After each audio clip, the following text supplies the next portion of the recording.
Yuk. Halo teman-teman, perkenalkan nama saya Seva Gali Pratama dengan NIM 170. Oke, di sini saya akan menjelaskan materi tentang upagraf. Upagraf itu merupakan salah satu struktur yang menggambarkan tentang objek-objek tertentu. Nah, di upagraf sendiri itu terdapat istilah yang namanya vertex. Vertex ini objek atau bisa disebutkan simpul. Nah, ada juga yang namanya tuh penghubung antar objek. Itu disebut edge atau sisi. Nah, contohnya tuh gini teman-teman.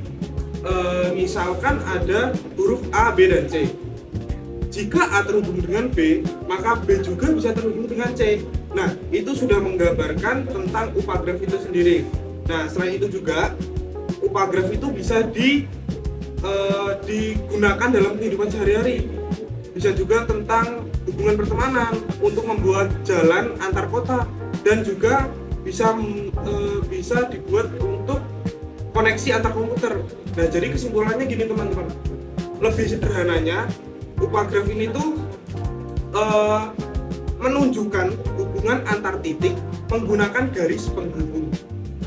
Halo teman-teman, perkenalkan saya Muhammad Faiz Atmadinaja dengan NIM 143. Teman-teman, di dalam dunia informatika dan jaringan, kita sering mendengar istilah graf. Tapi, pernahkah kalian membayangkan sebuah jaringan kabel atau jalur sirkuit di dalam mikrochip komputer yang syarat utamanya adalah semua jalur kabel itu tidak boleh ada yang saling tumpang tindih atau bersilangan? Karena kalau di dunia nyata ada kabel telanjang yang bersilangan, pasti akan terjadi korsleting. Nah, masalah inilah yang dibahas dalam konsep matematika diskrit, yaitu graf planar dan teorema Kuratowski. Pertama, mari kita bedah apa itu graf planar. Secara definisi, graf planar adalah graf yang dapat digambar pada sebuah bidang tanpa ada sisi atau garisnya yang saling berpotongan. Bagaimana kalau saat pertama kali digambar? Garis-garisnya akan terlihat saling memotong. Tenang, selama kita bisa memindahkan posisi titik-titiknya atau melengkungkan garisnya ke arah luar sehingga persilangan itu hilang, maka graf tersebut tetap dikategorikan sebagai graf planar. Nah, ketika graf planar itu sudah berhasil digambar dengan rapi tanpa ada satupun garis yang bertabrakan, bentuk bersihnya itu disebut sebagai graf bidang. Ketika sebuah graf planar digambar dengan bersih, graf tersebut secara otomatis akan membagi bidang datar menjadi beberapa wilayah terpisah yang disebut region atau muka. Penting untuk diingat, area kosong yang sangat luas di luar graf itu juga dihitung sebagai satu region luar. Di semester 2 ini, kita mempelajari hukum matematika yang dirumuskan oleh Leonhard Euler untuk menguji kebenaran graf planar. Rumusnya sangat sederhana, yaitu P dikurangi E tambah R harus sama dengan 2. P adalah jumlah titik simpul, E adalah jumlah garis sisi, dan R adalah jumlah wilayah atau region. Sebagai contoh yang paling mudah dibayangkan, bayangkan sebuah graf berbentuk kotak biasa. Kotak memiliki 4 titik sudut, V sama dengan 4, dan 4 garis sisi atau E sama dengan 4. Berdasarkan rumus Euler, jika kita hitung wilayahnya, 4 dikurangi 4 ditambah R sama dengan 2. Maka, kita dapat jumlah wilayahnya adalah 2. Di mana saja wilayahnya?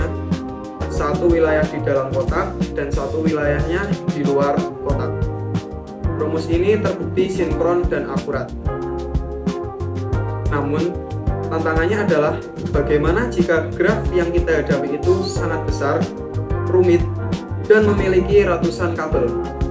Tentu kita akan pusing kalau harus mencoba menggambarnya satu persatu hanya untuk membuktikan apakah garisnya bisa dibuat tidak bertabrakan. Disinilah teorema Kuratowski hadir sebagai solusi mutlak.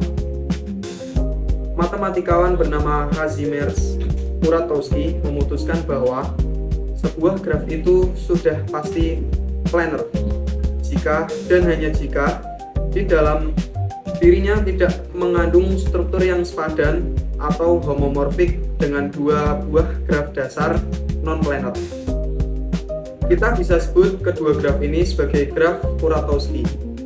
Mari kita bayangkan bentuk kedua graf Kuratowski ini secara logis.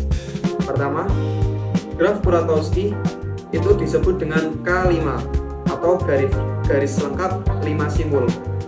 Bayangkan ada 5 titik yang posisinya melingkar, dan dari setiap titik ditarik garis ke seluruh titik lainnya tanpa terkecuali.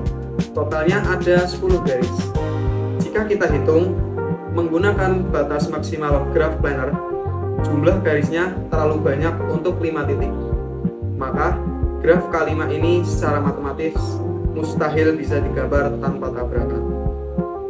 Kemudian yang kedua, graf Kuratowski disebut dengan K3,3 atau graf bipartit lengkap. Ini sering disebut sebagai teka-teki 3 utilitas. Bayangkan, ada 3 titik rumah di baris atas dan 3 titik fasilitas, yaitu air, gas, dan listrik.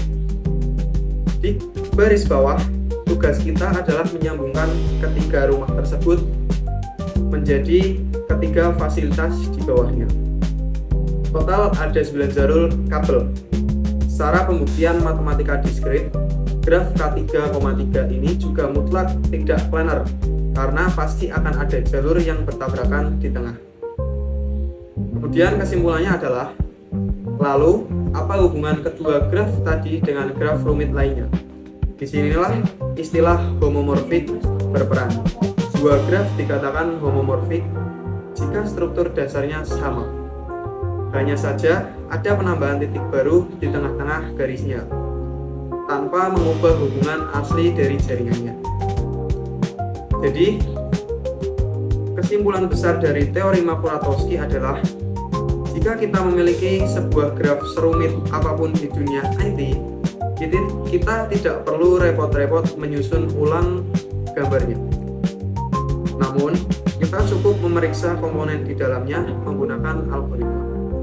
Jika di dalam graf tersebut ternyata menyembunyikan struktur dasar yang polanya sama dengan graf bintang K5 atau graf 3 utilitas K3,3, maka kita bisa langsung menyimpulkannya bahwa graf tersebut bukan graf planar.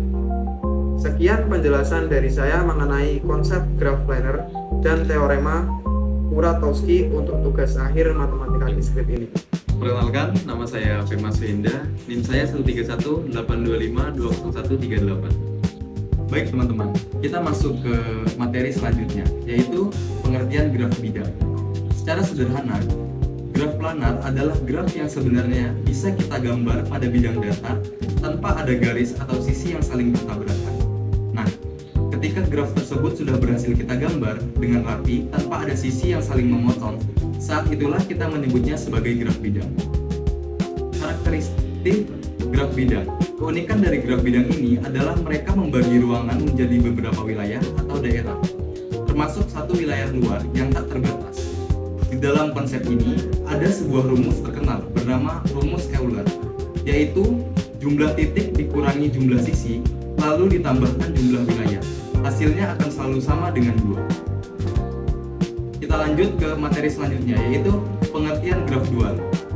Graf dual adalah graf baru yang kita bentuk atau kita lahirkan dari wilayah-wilayah yang ada pada graf bidang tadi. Cara membuatnya sangat mudah. Pertama, kita letakkan satu titik baru di setiap graf bidang, termasuk satu titik dan wilayah luarnya. Kedua, kita tinggal tarik garis untuk menghubungkan titik-titik baru tersebut.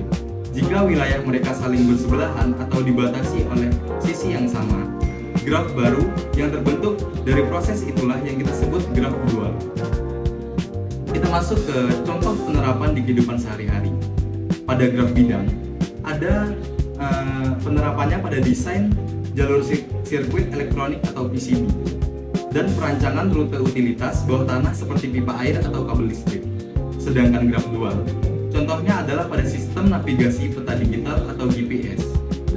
Perkenalkan, nama saya Galih Putra Kurniawan dengan NIM 13182520167. Di sini saya akan membahas tentang judchat. Judchat yaitu kumpulan jalur krusial yang jika semuanya terputus, maka aliran atau komunikasi antar wilayah di dalam sistem tersebut akan benar-benar terhenti. Jika hanya sebagian sisi dari judchat yang dihapus, graf tersebut biasanya masih tetap terhubung. Contoh penerapan dalam kehidupan sehari-hari. Pertama, sistem distribusi air atau listrik utilitas. Bayangkan sebuah kota yang pasokannya listrik dialirkan melalui beberapa jalur kabel utama menyeberangi sungai. Kumpulan jalur kabel yang menyeberangi ini bertindak sebagai judchat. Jika semua kabel menyeberangi tersebut putus, misalnya karena bencana, maka wilayah seberang akan mengalami mati total karena tidak ada jalur alternatif. Yang kedua, jaringan transportasi dan logistik. Misalkan ada dua wilayah yang hanya dihubungkan oleh 3 buah jembatan. 3 jembatan ini adalah judchat. Jika ketiga jembatan tersebut ditutup atau secara bersamaan, maka akses transportasi dan pengiriman barang antar kedua wilayah tersebut akan lumpuh total. Yang ketiga, jaringan telekomunikasi atau internet. Dalam jaringan internet global, judchat biasanya berupa kumpulan kabel bawah laut yang menghubungkan satu benua dengan benua lain. Jika saluran kabel dalam kelompok judchat tersebut terputus, maka koneksi internet antar benua tersebut akan terputus sepenuhnya. Perkenalkan, nama saya Bita Mulai Semoyo, NIM 130820169. Materi selanjutnya yaitu graf bipartit. Secara bahasa, bi artinya dua dan partit artinya kelompok. Graf bipartit adalah graf yang titik-titiknya bisa dibagi menjadi 2 kelompok, antara kelompok A dan kelompok B. Aturan mainnya sederhana, yaitu garis hanya boleh menghubungkan titik A ke kelompok B. Sama sekali tidak boleh ada garis antara sama anggota. Contoh paling mudahnya adalah misalnya menghubungkan kelompok mahasiswa dengan kelompok mata kuliah, atau kelompok pembeli dengan kelompok barang pembelanjaannya. Jika semua titik di kelompok A terhubung ke semua titik di kelompok B, maka disebut graf bipartit lengkap, disimbolkan sebagai K, M, N.